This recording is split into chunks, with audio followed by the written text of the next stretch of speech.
this shall be my review video for Morbius. It just came out in theaters last night. I got to see it. This movie is getting a lot of bad reviews already, but I personally just wanted to see it for myself to see what I liked about it, what I didn't like about it. So this video will contain spoilers, but I will give my quick synopsis of it at the beginning of the video before I even get into the spoilers, so don't click away just yet. But I know that this is a DC shirt, but the closest thing I have to a Jared Leto Morbius shirt is him as the Joker, which I'm not the biggest fan of his Joker, but this is the closest thing I had to a Jared Leto shirt, so I decided to wear it. But anyway, without further ado, shall we begin? So, Morbius. I got to see this movie last night, as I said, and I will give my quick spoiler-free review of it, just my thoughts and all that. What I'm going to say is some scenes worked in this, some scenes did not. It felt very much like a 2.5-hour movie, chopped down to an hour and 44 minutes, including the credit scene, like the credits too, and then the two post-credit scenes. There are two post-credit scenes to this, but I feel like Jared Leto did a good job for what he was given. I just would have liked to seen more of it. But the weirdest thing with like Sony's universe is turning these villains into anti-heroes and then giving them their own villains, which I feel like for this Matt Smith, known from Doctor Who, he played pretty much okay, minor spoiler right here, he does play the villain, and when he is the villain, he is hamming it up. He knows exactly what type of movie he's in, and honestly, he's just having a great time with it. I feel like he's over the top, and like he even has like a dance montage in this, and I was like, what is with Sony and giving characters dance montages? First it was Spider-Man and Spider-Man 3, and now it's this. Like, it's just, I found that funny. But anyway,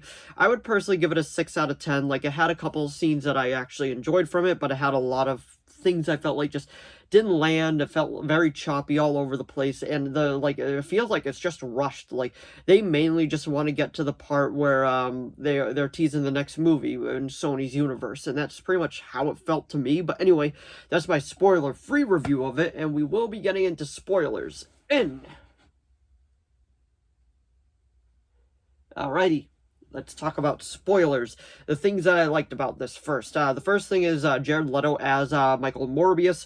Even though I feel like his origin was extremely rushed, the movie literally opened up with him in the caves, like going against the bats and cutting his hand open and calling them forward. And I'm just like, this should have been like maybe 15-20 minutes into the movie. And we get one flashback scene between him and his friend, played by Matt Smith, but obviously they were younger. And I feel like there was a lot of flashback scenes that we were missing in this movie because they met once and they became like best friends. We never got to see that evolution of what made them become best friends. I wish we got to see that, because I feel like that would have been really interesting. And seeing him to turn into a villain later on in the movie, I feel like that would have been a whole lot better. That would have like just shown like it would have had a lot more tension when they were fighting, and like it could have been like super like sad, like to see these two best friends just go at one another. Just pretty much a fall from grace. I would have absolutely loved to see that. I feel like that would have been a very compelling, very good movie. Now, obviously, this movie could have been R-rated, but no Sony movie in the Marvel universe is going to be R-rated. Like, Venom 2 could have been R-rated, but nope, it was PG-13. So any movies going forward, Kraven the Hunter, I feel like it's definitely going to be PG-13. Like, they just have no desire to make it R-rated. Now, there was a couple of scenes in this that I actually did enjoy. His first transformation into Morbius, I did like. It was actually very cool to see him going after the guys on the boat. It was actually very violent, but there is like just no blood in any of the scenes. I understand it's PG-13, but like, he has his claws out and he claws this one guy's neck and nothing is there, and he's just like nothing is there whatsoever. I'm just like, what? Just, I wish that they did more with that. But like I said, the final fight is actually pretty damn cool. I will give it that. The final fight is cool. A lot of people are like shitting on the CGI in this, but I gotta say, I think the CGI is one of the best parts of this movie. I feel like the CGI is actually well done for this type of movie. A lot of people are calling it a made-for-TV movie, but I honestly feel like its budget is a bit bigger than that. I feel like its budget is actually pretty big for it, and honestly, it's not going to make it back. I don't think it is. And obviously, poor Jared Leto cast in two superhero movies, one from DC, one from Marvel. Both are underperforming, and both are getting very, very bad reviews, which is too bad because I feel like if people went into this not reading any reviews, they will leave being, it's okay. Nothing great. Honestly, it felt like a movie from the Fantastic Four Daredevil era. And honestly, I have a soft spot for the first two Fantastic Four movies and the Ben Affleck Daredevil. So honestly, going into this, I was like, okay, I can see what they're trying to do, but it honestly should have been a 2.5 hour film. And the final fight, they're just going through like building after building, and one scene in this that I'm like, I like it. I like it a lot. Is the scene where he visits Michael Morbius in jail. Okay, that's one thing. Morbius was like jumping over rooftops, and Tyrese Gibson just has a gun, and he's like, enough. And he's just like, okay. Like, I did not understand this. Like, couldn't you just jump off? Couldn't you just run away? But no, like, someone pointed a gun at you, enough. And he's like, okay. But honestly, like, it is what it is for that scene, because it had to push forward the next scene, which is him in jail, and then his friend comes to visit him, Milo, because I just wish that we got more flashback scenes, and then he still has the crutch, because he's suffering from the same disease that Michael is suffering from, and he's like, I brought you a little something, and then he throws him a pack of blood, and then he starts walking away. And the music in this scene is awesome. It's like, it's like a slow building, like, chaos theme, and I thought that was actually very, very well done. I actually enjoyed that chaos theme. I thought it was pretty cool. And he was walking out getting better and better and better, and then, like, he's just, like, walking no problem now. He doesn't have the crutch. He actually starts to have a stride now, and then he ends up killing somebody at a newsstand. And I was like, this scene was actually cool. I actually really enjoyed that scene. That was one of the highlights of the movie to me, that scene, because it was so, I felt like one of the scenes that were, like, they knew exactly what they wanted to do. The composer knew what he actually wanted to do, and one of the standout in this movie to me is definitely the score. The composer, I don't know his name off the top of my head, but he did a very, very good job with the score. The score was one of the things I walked out of this movie being like, score was pretty damn good in this.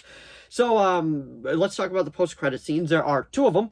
One starts halfway through the mid-credits, which they're starting to do now a lot in movies, but pretty much what it is the scene from No Way Home, like the riff connecting universes, and Adrian Toomes gets sucked into Morbius's universe, and they pretty much let him go because they have nothing to hold him on, because he doesn't even belong in that universe.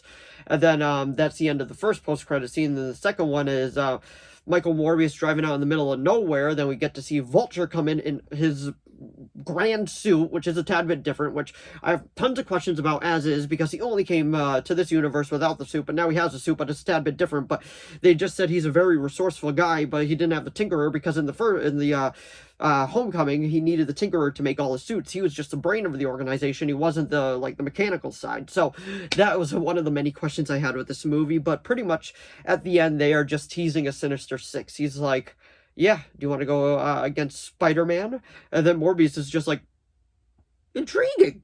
Why not? And I don't understand what they're doing with that. Like, Morbius doesn't even know who Spider-Man is, and he's just like, intriguing. Okay, let's do this. But it's just like, you don't know who Spider-Man is. Why do you want to go kill him? Just, there's so many questions with that. I like what they're building up to. I'm all for a Sinister Six movie, but it's like, well, what? But honestly, like, it's a mediocre movie at best. It felt like a movie from the superhero movie from the early 2000s. But if you go in expecting what you're gonna get, which is a mediocre film and a 6 out of 10 movie, you'll enjoy it. That's how I went into it, not expecting much. I went going, wasn't bad, wasn't great. It was just what it was. It was Morbius. I do love his costume at the end of the movie, though. The final fight, I love that they added the purple into his big trench coat. But anyway, that was my review of Sony's new Spider-Man universe, Morbius. So if you enjoyed this video, please give it a like and a subscribe so I know to keep making more of these. If you have any video requests, please leave them down in the comments below. I'll do my best to reply. If you saw Morbius, let me know what you thought of it down in the comments below as well. Did you like it? Did you love it? Did you hate it? Did you just think it was okay like me? But anyway, thanks for watching as always, and I'll see all of you in the next video. Bye!